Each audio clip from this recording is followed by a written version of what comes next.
Hello, Packer fans. The Green Bay Packers are going to the playoffs in the 2023 season here into 2024. My name is JR Radcliffe, joined by Pete Dougherty of PackersNews.com. Pete, this was, it was a tremendous game for the Bears, or the Packers defense rather, against the Bears, holding them without a touchdown. But let's start with the fact that they're going to Dallas. They're facing Mike McCarthy. They're going to a place where they've had a lot of playoff success. Aaron Jones in particular has had some playoff success there. So this is still a really tough matchup, but just give me the sense. We're going to be talking about it all week long. What are the things we're going to zoom in on besides, of course, Mike McCarthy being head coach of the Dallas Cowboys? Well, it's a matchup against a good team, pretty good defense, quarterback who's had his best year. I think this will be a real test for Packers defense has played pretty well the last few weeks. Hasn't played, a murderer's row of quarterbacks.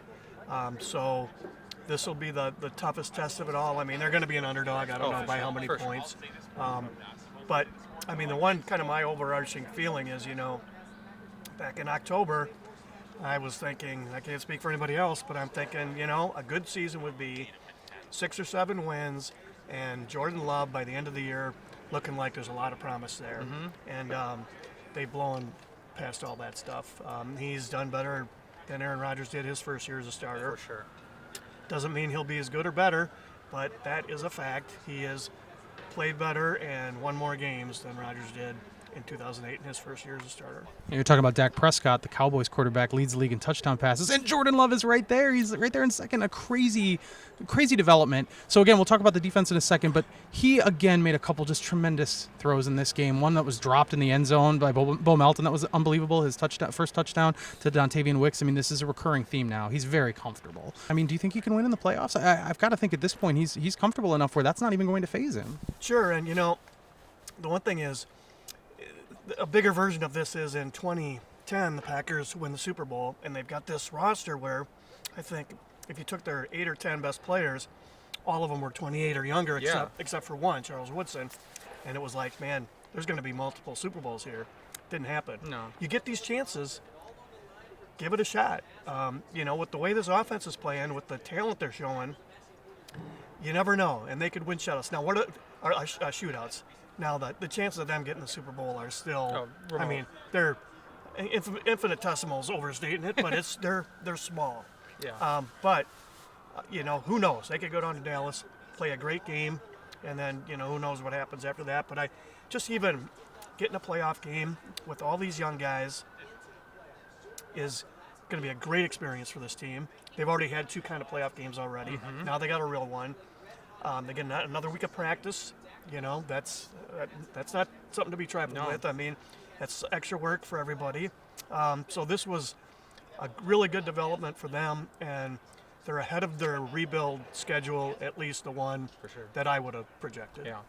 This defense, even in a win against Carolina 3 weeks ago, was pretty maligned. They did not have a good game, and there's been a pretty consistent chorus about the defensive coordinator Joe Barry that this is probably his last season. But then they come back now with these back-to-back really good showings. I mean, this showing tonight was incredible. They bent a little bit. Rashawn Gary had a really big penalty, and then they still were able to keep Chicago from getting into the end zone. So I'm curious what your progress report is on the defense. Like, what happened? I guess what happened to this defense?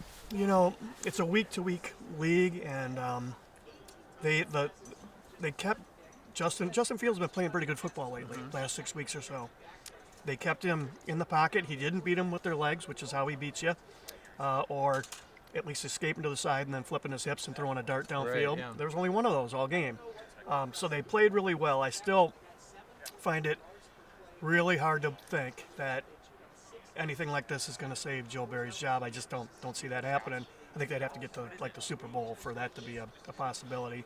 But it does show that there's ability there. It makes you wonder, what's going on when they play Tommy DeVito. It really makes you wonder that. It really does. Because this guy's the best running.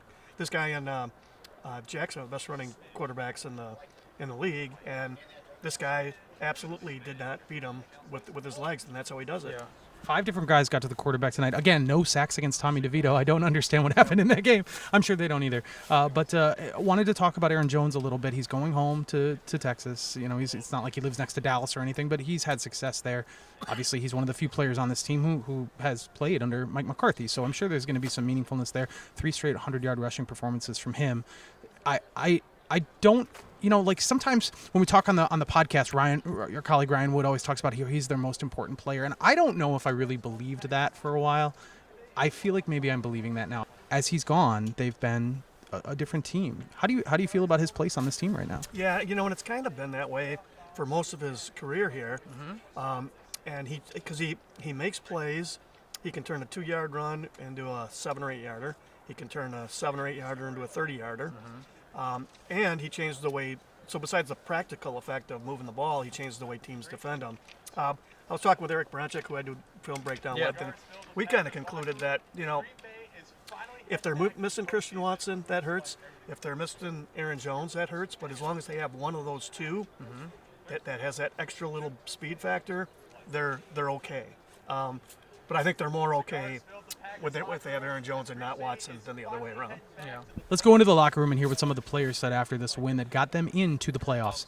The result of all 11 guys doing their job and all 4 guys or all 5 rushers, whatever, rushing together and pretty much rushing the sync and knowing where everyone's at and the rush lanes and stuff like that. So we had a good job of keeping them in the pocket and collapsing them. Do you feel that during the game? Do you feel it when you guys are all in sync like that? And did you feel that out there? Yeah, I mean, shoot, he didn't scramble, so I mean, that was pretty much, I think, I ain't gonna say that's the go-to, but he for sure likes to scramble. And I don't think he had no more than 2, and that's been generous today. And I feel like everyone had a good day. What kind of threat will the Green Bay Packers be in the playoffs? A big threat. A big threat. So watch out for Dallas? Watch out. No, watch out for us. She's trying to get me there. Watch out for the Packers. All that. I feel like the crowd really got me into the game today because it came out, it was loud, then not Packers, but the Bears after the ball first, and then it just got us hyped up. So, I mean, it just came to the game site. The fan base was so loud. I just had a lot of fun, man. Springboarded all going into play. Now you're playing with the playoff teams. What does your defensive performance today do for you guys going forward? You gotta keep this energy going.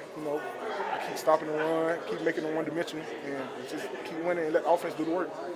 Yeah, I mean, that was the story of the whole year. Expectations wasn't really too high, and like I said in the beginning of the year, we got a lot of really, really great players in this locker room. We really pushed through. Guys got better throughout the season. All these young guys, all these rookies, they playing a huge role. You see KB, DY, everybody making all these plays. It's huge, and all these guys are young, so they're hungry. It's awesome to see. So we got to just keep this going. We got to keep this going, and I don't know who we play next week. Dallas, play Dallas next week. Great team, and excited to play them. Yeah, I mean, no doubt. There's no drop off, no matter the age, the number. So once you get out there on that field, it's time to go. So he definitely always had high expectations for everybody, whether you're older or younger. So I don't think age has anything to do with that. Remember Pittsburgh? You guys were talking about progress. So we're seeing progress. No doubt. But how has progress manifested itself into these results and now playoffs? Man, that's just, getting 1% better every day. It's a process with the progress. So when you're in the process of getting better, learning how to develop and become a better team and have better chemistry, that's just what comes with it. So Tell her to be great and to play the brand of ball that the Packers play.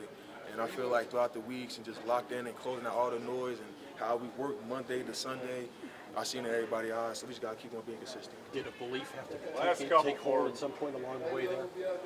We've been believing since we got back to OTAs and camp. There's nothing new to us. Like I said, we've been closing the outside noise since we got here. So we're right where we want to be. All right, Pete, any other thoughts before we let you go here? I guess you got to get plane tickets to Dallas, man. Yeah, I don't know if they've announced when the game is going to be. Not as we're recording this. Yeah, It'll be a surprise. But this is big stuff for this young a team, for this to happen. The playoffs look like a pipe dream in October. It really did. Yeah. And for them to recover like this, and for the quarterback to play like he has, LaFleur basically at one point he just basically said, the guy's done. He's shown as much as you ever need to see. It's just a matter of now he needs to just show up to work and work really hard every day. Hard to argue with it. His best moments, his worst moments this year were worse than Rodgers' worst moments in 08, but his best moments were better, and there were more than enough of them. The Packers, just regardless of what happens, of course they want to win, and their fans will be really disappointed if they lose and if they play poorly next week. But I think what's already happened this year has set them up for a really, really interesting future. Packers 17, Chicago Bears 9, 9-8 finish to the season, an unqualified success in Jordan Love's first season as a starting quarterback of the Green Bay Packers. Now they're off to Dallas and old coach Mike McCarthy for the first round, the wild card round of the playoffs. Thanks for joining us on PackersNews.com.